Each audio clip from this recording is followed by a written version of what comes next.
السلام عليكم. هنعمل مع بعض النهاردة صوابع زينب. هنعملها بطريقة سهلة بسيطة سريعة تطلع معانا دايبة ومقرمشة وطعمها خطير زي ما بنجيبها من بره وأحلى كمان.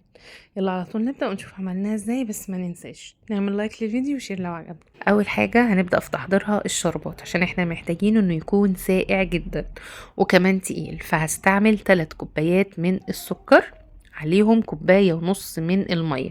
المقدار السكر بيكون ضعف المية. تمام. احنا عايزين الشربات بتاع الزلابية يكون ساقع جدا وتقيل جدا. انا كده حطيت ال3 كوبايات من المية عليهم 1.5 كوباية من السكر. بعد ما ضفت المية والسكر مش هنقلبه ولا هنيجي جنبه خالص، وهنرفعه على النار ونسيبه يغلي مع نفسه عشان خاطر ما يسكرش مننا ولا يبوظ. تمام. اللون ده بسبب ان ده سكر تموين، فاعتبروا نفسكم ما خدتوش بالكم. خلاص رفعناه على النار، هيبدأ يغلي معانا لمدة 10 دقايق.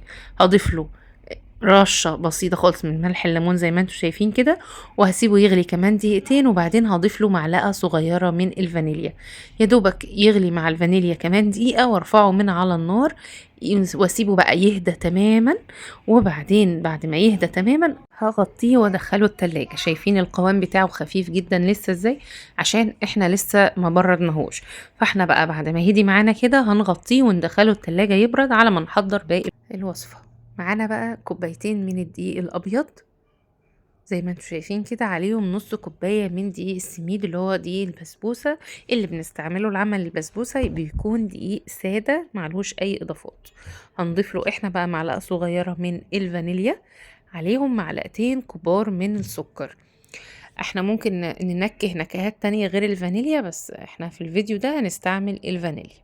معانا معلقة صغيرة خالص، ربع معلقة صغيرة خالص من الخميرة وكوباية من المية. ومعانا تلت كوب من السمنة.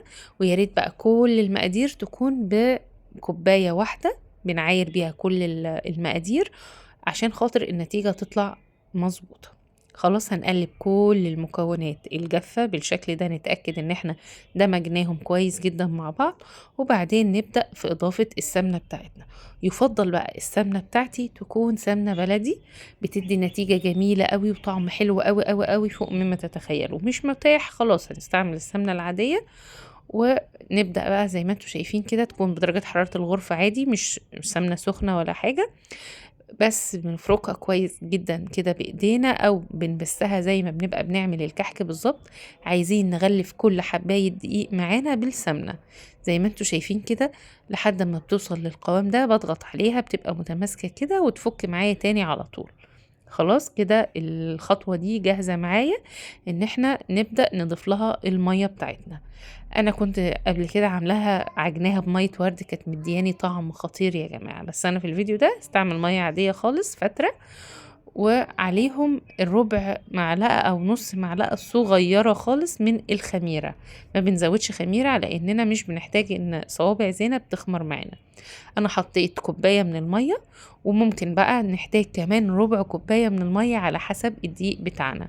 بنفضل نعجن لحد ما العجينة بتبقى طرية معانا، ملمسها ناعم، ما فيهاش اي تشققات، وبتبقى قوامها طري شوية عشان خاطر تدينا نتيجة كويسة. فالمية زي ما قلنا من كوباية لكوباية وربع، بنفضل نعجن لحد ما بتبقى معانا بالشكل ده كده طرية وملمسها ناعم. خلاص وما نبالغش برضو في العجن زيادة عن اللزوم، احنا بنشرب العجينة كده لحد ما قوامها بيكون ناعم ومظبوط. يا اما بقى هنكور الكور كلها مرة واحدة او نفردها ونقطعها كور بالسكينة كده حجم واحد، او ناخد كورة كورة ونعملها على شكل صباع ونفردها على البصامة او المصفى او ايا كان الشكل اللي بتفضلوه ومتعودين عليه. هنشتغل بالبصامة كده وبنقطع على حجمها طبعا، كورة صغيرة على قدها، لو كبيرة كورة كبيرة، وبتبقى بالشكل ده كده. هنشكل الكمية على قد الطاسة بتاعتنا، مش بنشكل كل العجينة، لا على قد الطاسة هنشكل. وبعدين ننزل في الطاسة، درجة الحرارة بتكون متوسطة مش عالية ولا هادية. وبعدين بنقلب الطاسة كده بالراحة، بنهزها بالراحة كده عشان العجينة ما تلزقش مننا او تبقى طرية نبوظ شكلها. وبعدين نبدأ نقلبها عشان كلها تبقى لون واحد متناسق، ما تبقاش حتة غامقة وحتة فاتحة. خلاص. وبنطلعها برضو فاتحة شوية، ما نغمقهاش زيادة عشان لما بتنزل في الشربات بتغمق زيادة عن ما كانت في الطاسة كمان. بنطلعها بقى في شربات تقيل جدا وبارد زي ما اتفقنا. وبننزلها طبعا على حسب ذوقكم، عايزينها مسكرة بنسيبها شوية في الشربات، مش بنحبها مسكرة بنطلعها على طول. فكل واحد زي ما يحب. خلاص بتطلع طعمها جميل جدا وهي سهلة وبسيطة، وهكتب لكم كل المقادير تحت الفيديو وكل الملاحظات اللي بتطلعها ناجحة ومظبوطة معانا. جربوا الفيديو وان شاء الله هيعجبكم، ولو الفيديو عجبكم ما تنسوش تعملوا له لايك وشير، واشوفكم على خير يا رب، والسلام عليكم ورحمة الله.